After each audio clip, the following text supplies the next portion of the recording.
On your son, Hunter Biden, President Trump says, Sleepy Joe has real problems. Reminds me of Crooked Hillary and her 33,000 deleted emails. A lot of the Ukraine charges about you have been debunked and were unfair. There's one thing that a lot of Democrats even do wonder about, and that is Hunter Biden, your son, was getting paid a lot of money to serve on the board of a Ukrainian energy company facing serious corruption charges. You were the vice president running point on Ukraine. The average Joe hears that and says, that sounds fishy. What's your understanding of what your son was doing for an extraordinary amount of money? I don't know what he was doing. I know he was on the board. I found out he was on the board after he was on the board, and that was it. And there's nobody. Well, you've had a lot of time. Isn't this something you want to get to the bottom of? No, because I trust my son.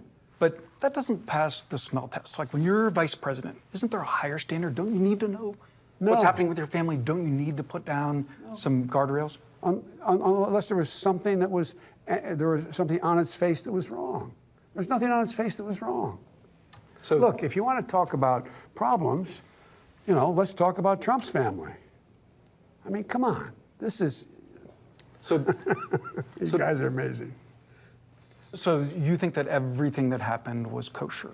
You know there's not one single bit of evidence, not one little tiny bit to suggest anything done was wrong. You know that, but you keep asking me these questions. It's okay. You're doing what you have to do, but I'm not worried about it. Look, the American public knows me. Last one on this. Say you're elected, you're in office. What guardrails would you have to be sure that your son, your brother Jimmy, doesn't do anything to trade on the family name? They will not be engaged in any foreign business because of what's happened in this administration. No one's going to be seeking patents for things from China. No one's going to be engaged in that kind of thing. So no foreign business for your relatives in office?